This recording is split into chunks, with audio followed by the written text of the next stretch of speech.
আগে জানতাম না জীবন মানে কি। এখন মনে হয় জীবন মানে যুদ্ধ।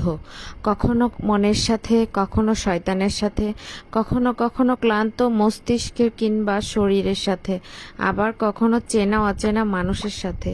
আসলে একটা বয়সের পর জীবনের শখ বলে আর কিছু থাকে না। থাকে শুধু ধৈর্য আর পরিস্থিতির সাথে নিজেকে মানিয়ে নেওয়ার পালা। জীবন যুদ্ধে আমি আজ ক্লান্ত। সুখ করার বয়সে ধৈর্য ধরা শিখে গেছি।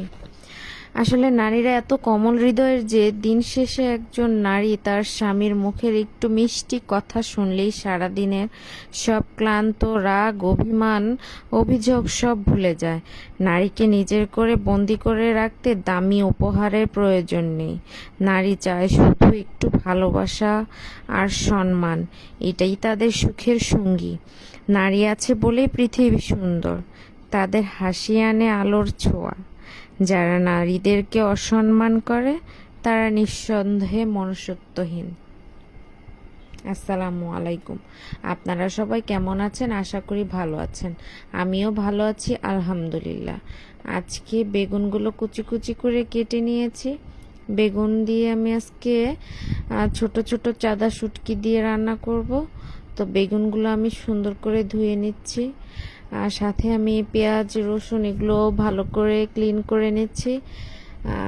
প্রথমে কেটে সব কিছু গুছিয়ে নিয়ে আমি এখন রান্না করতে বসবো।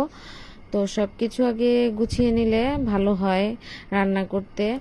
আমি সব কিছু ধুয়ে মানে এখন আমি পেঁয়াজ, রসুন কুচি, পেঁয়াজ এগুলো দিয়ে আমি সুন্দরভাবে ভেজে নিব। নাড়াচাড়া করে নিচ্ছি। তো বেগুন দিয়ে শুটকি রান্নাটা অনেক ভালো লাগে। বেগুনটা সব কিছুর সাথেই ভালো লাগে। মাছের সাথে বলেন, শুটকির সাথে বলেন, সব কিছুর সাথেই যায়।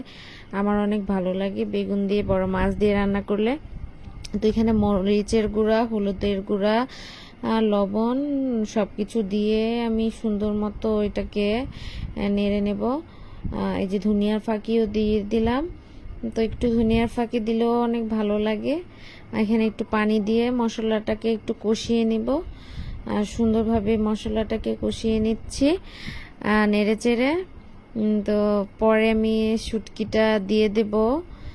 আগে মশলাটা সুন্দরভাবে তেল উঠে আসুক। এই যে শুটকিটা আমি দিয়ে দিচ্ছি। আমার শাশুড়ি মা দিয়ে দিচ্ছে। আমার শাশুড়ি মাও রান্না করে, আমার সাথে একটু হেল্প করে। আমিও সব কিছু কুটে এগিয়ে দেই। তো এই যেখানে দিয়ে দিচ্ছে শুটকিগুলো। তারপরে বেগুন দিয়ে দিব। শুটকিটা সুন্দরভাবে সিদ্ধ হয়ে আসলে নেড়ে চেড়ে নিচ্ছি। তারপরে এখন কুচি কুচি করে যে বেগুনগুলো কেটেছিলাম, এখন এই বেগুনগুলো দিয়ে দিচ্ছি। বেগুন থেকে পানি আজকে এই যে আমার রান্না হয়ে গিয়েছে। আজকের মতো এ পর্যন্তই।